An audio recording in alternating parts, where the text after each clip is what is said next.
جن میں 77 چھوٹی اور 12 بڑی ہیں۔ جب یہ نشانیاں پوری ہو جائیں گی تو قیامت برپا ہو جائے گی۔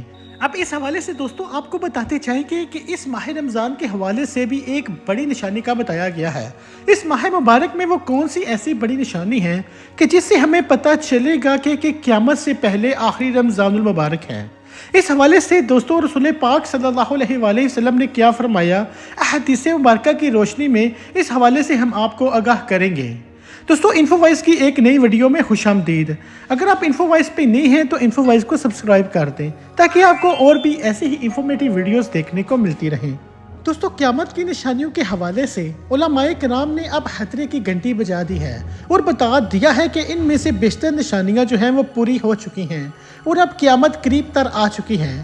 علماء کرام کی طرف سے بتائی گئی ان پوری ہونے والی نشانیوں میں کرونا وائرس کی وبا، ٹیکنالوجی کا عروج اور ایلان ماسک کا اسپیس ایکس مشن کے تحت انسان کو کامیابی سے خلا میں پہنچانا اور دیگر شامل ہیں۔ سعودی عرب اور ایران کے علماء نے کرونا وائرس کے متعلق خبردار کرتے ہوئے کہا تھا کہ یہ قیامت کی نشانیوں میں سے ایک نشانی ہو سکتی ہے۔ صحیح بخاری اور صحیح مسلم کا حوالہ دیتے ہوئے ان علماء کا کہنا ہے کہ قیامت کی نشانیوں میں ایک یہ بھی ہے کہ قیامت سے قبل ایک بہت بڑی وبا پھیلے گی اور پوری دنیا کو اپنی لپیٹ میں لے لے گی۔ ممکنہ طور پر کرونا وائرس وہی وبا ہو سکتی ہے۔ صحیح بخاری کی ایک حدیث کے مطابق قرب قیامت کی ایک نشانی یہ بھی ہے کہ اقتدار غلط لوگوں کے ہاتھوں میں دے دیا جائے گا۔ علماء کرام اس نشانی کے مطابق بھی کہتے ہیں کہ آج دنیا بھر کے حکمرانوں کی طرف دیکھیں تو صاف پتہ چلتا ہے کہ یہ نشانی بھی پوری ہو چکی ہے۔ صحیح بخاری میں ایک اور نشانی بتائی گئی ہے کہ قیامت سے پہلے لوگ بلند ترین عمارتیں بنانے میں ایک دوسرے سے سبقت لے جانے کی کوشش کریں گے۔ آج ہم دیکھتے ہیں وہی دور شروع ہو چکا ہے۔ دنیا بھر میں بلند و بالا عمارتیں کھڑی ہو چکی ہیں اور جس ملک میں سب سے بلند ترین عمارت موجود ہو وہاں کے حکمران اور شہری اسے فخر کا سبب سمجھتے ہیں۔ ایک اور بہت مشہور حدیث میں ہے کہ نبی اکرم صلی اللہ علیہ وآلہ وسلم فرماتے ہیں کہ یہ عرب کے جو صحرا ہیں یہ دوبارہ سرسبز و شاداب ہو جائیں گے۔ جیسے کہ آپ لوگ جانتے ہی ہیں کہ عرب میں بہت زیادہ بارشیں ہونے کی وجہ سے اب تمام عرب کے صحرا تقریباً سرسبز ہو رہے ہیں۔ ان جیسی دیگر کئی نشانیوں کے متعلق بھی علماء کا کہنا ہے کہ وہ پوری ہو چکی ہیں اور اب امام مہدی اور قیامت قریب تر آ چکے ہیں۔ دوستو آئیے اب آپ کو اس حدیث مبارکہ کی جانب لیے جاتے ہیں جو اس ماہ مبارک کے بارے میں بتائی گئی ہے۔ بتایا گیا ہے کہ قیامت سے پہلے آخری رمضان کی نشانی کیا ہوگی۔ حضور اکرم صلی اللہ علیہ وآلہ وسلم نے فرمایا، لوگوں قیامت سے پہلے ایک رمضان ایسا آئے گا جس میں ایک ایسی شدید آواز آئے گی اور دنیا میں کوئی نہیں جان سکے گا کہ یہ آواز کہاں سے آئی ہے۔ آپ صلی اللہ علیہ وآلہ وسلم نے فرمایا، اگر رمضان میں ایسی آواز سنائی دے جس کا کوئی کھوج نہیں لگایا جا سکا تو 1 سال کا رزق اپنے گھر میں سمیٹ کے رکھ لینا، کیونکہ اس کے بعد آفتیں ٹوٹیں گی۔ حضرت جابر رضی اللہ تعالیٰ عنہ فرماتے ہیں کہ میں نے رسول اللہ صلی اللہ علیہ وسلم سے یہ کہتے ہوئے سنا ہے کہ میری امت میں ایک جماعت یوم قیامت تک سر بلندی کے ساتھ حق کے لیے برسر پیکار رہے گی۔ تو دوستو اس سے معلوم ہوتا ہے کہ مومنین کی ایک ایسی جماعت یوم قیامت تک زندہ رہے گی، مگر اس حدیث مبارکہ سے یہ بات پتہ چلتی ہے کہ قیامت سے پہلے تمام مومنین کو موت آ جائے گی اور قیامت کے دن کوئی مومن زندہ نہ ہوگا۔ قیامت کب آئے گی اس کے بارے میں ٹھیک تاریخ اور سال اور صدی کے بارے میں اللہ کے سوا کسی کو معلوم نہیں ہے۔ یہ ایسا راز ہے جو خالق کائنات نے کسی فرشتے یا نبی کو بھی نہیں بتایا۔ جبریل امین نے رسول اللہ صلی اللہ علیہ وآلہ وسلم سے پوچھا تو ان کو بھی یہی جواب ملا کہ جس سے پوچھا جا رہا ہے وہ ساحل سے زیادہ نہیں جانتا۔ قرآن حکیم نے بھی بتایا کہ قیامت کے مقررہ وقت کا علم صرف اللہ کے سوا اور کسی کو نہیں۔ سورہ نازعات میں اللہ تعالیٰ فرماتے ہیں، یہ لوگ آپ سے قیامت کے متعلق پوچھتے ہیں کہ اس کا وقوع کب ہوگا، سو اس سے بیان کرنے سے آپ کا کیا تعلق؟ اس کے علم کے تعین کا مدار صرف آپ کے رب کی طرف ہے۔ سورہ الاعراف کی آیت نمبر 187 میں اللہ تعالیٰ فرماتے ہیں، یہ آپ سے قیامت کے بارے میں پوچھتے ہیں یہ کب آئے گے، آپ فرما دیجئے کہ اس کا علم تو صرف میرے رب کو ہی ہے، اس کو اس کے وقت پر اللہ کے سوا کوئی نہیں ظاہر کرے گا۔ وہ آسمانوں اور زمین میں بڑا بھاری حادثہ ہوگا، وہ تم پر اچانک آ پڑے گے۔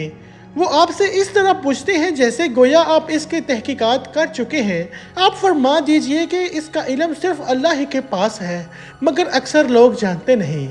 اسی طرح دوستو قیامت کے بارے میں نبی اکرم صلی اللہ علیہ وآلہ وسلم نے جو نشانیاں بتائی ہیں، صرف اتنا ہی بتایا ہے کہ قیامت کب قائم ہوگی یہ اللہ ہی جانتا ہے، لیکن اس کی علامتیں بہت ساری بتائی گئی ہیں۔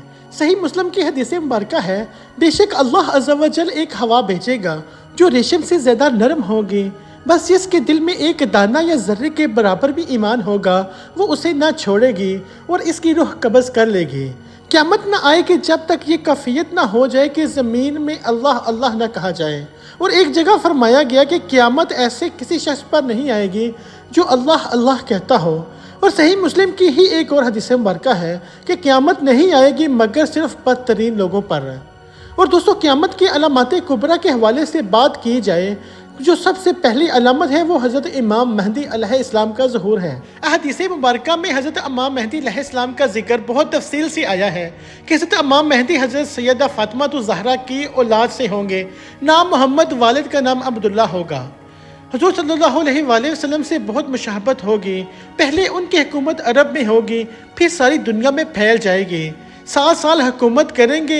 امام مہدی مدینہ منورہ میں پیدا ہوں گے۔ آخری زمانے میں مسلمان جب ہر طرف سے مغلوب ہو جائیں گے، مسلسل جنگیں ہوں گی، شام میں بھی عیسائیوں کی حکومت قائم ہو جائے گی، ہر جگہ کفار کے مظالم بڑھ جائیں گے، عرب میں بھی مسلمانوں کی باقاعدہ کوئی حکومت نہیں رہے گی، خیبر کے قریب تک عیسائی پہنچ جائیں گے اور اس جگہ تک ان کی حکومت قائم ہو جائے گی، بچے کچے مسلمان مدینہ منورہ پہنچ جائیں گے۔ اس وقت حضرت امام مہدی علیہ السلام مدینہ منورہ میں موجود ہوں گے۔ اسی طرح سے دوستو قیامت کی نشانیوں میں دجال کا خروج بھی ایک بہت بڑی علامت ہے۔ پھر حضرت عیسیٰ علیہ السلام کا نزول، یاجوج ماجوج کا آنا، سورج کا مغرب سے طلوع ہونا، دابات الارض کا زمین سے نکلنا، ٹھنڈی ہوا کا چلنا اور تمام مسلمانوں کا وفات پا جانا، حبشیوں کی حکومت اور بیت اللہ کا شہید ہونا، آگ کا لوگوں کو ملک شام کی طرف پھینکنا، پھر سور پھونکا جانا اور قیامت کا قائم ہونا۔ قیامت حضرت اسرافیل علیہ السلام کے سور پھونکنے سے برپا ہوگی، جس کی آواز پہلے ہلکی اور پھر اس قدر ہیبت نہ ہوگی کہ اس سے سب جاندار مر جائیں گے، زمین و آسمان پھٹ جائیں گے، ہر چیز ٹوٹ پھوٹ کر فنا ہو جائے گی۔ 40 سال بعد دوبارہ حضرت اسرافیل علیہ السلام سور پھونکیں گے، جس سے سب دوبارہ زندہ ہو کر میدان محشر میں جمع ہونا شروع ہو جائیں گے۔ دوستو ہم نے حضرت اسرافیل علیہ السلام کے سور پھونکنے، دابات الارض کے نکلنے کے اوپر ایک ڈیٹیل ویڈیو بنائی ہوئی ہے، جس کا لنک ہم نے ڈسکرپشن میں دے دیا ہے، اس کو بھی لازمی دیکھیے گا۔ دوستو 40 سال بعد جب دوبارہ حضرت اسرافیل علیہ السلام سور پھونکیں گے، جس سے سب زندہ ہو کر میدان محشر میں جمع ہونا شروع ہو جائیں گے، اور پھر وہاں وہی کامیاب ہوگا جس نے اللہ کے احکامات کو فالو کیا ہوگا اور نبی کریم صلی اللہ علیہ وآلہ وسلم کے بتائے ہوئے طریقوں کے مطابق زندگی کو گزارا ہوگا، بس وہی کامیاب ہوں گے۔ تو دوستو اللہ سے دعا ہے کہ اللہ تعالی ہمیں ویسا بنا دے جیسا وہ چاہتا ہے، جنہیں وہ پسند کرتا ہے۔ اور دوستو ہماری یہ بھی اللہ سے دعا ہے کہ اللہ تعالی ہمارا ایمان پر خاتمہ فرمائے، آمین۔ دوستو امید کرتا ہوں آپ کو یہ انفارمیشن پسند آئی ہوگی، ویڈیو کو لائک اور شیئر ضرور کریں گے اور اپنی رائے کمنٹ سیکشن میں ضرور دیں گے۔ میں ملتا ہوں آپ کو ایک ایسی ہی انفارمیٹیو ویڈیو کے ساتھ، تب تک خدا حافظ۔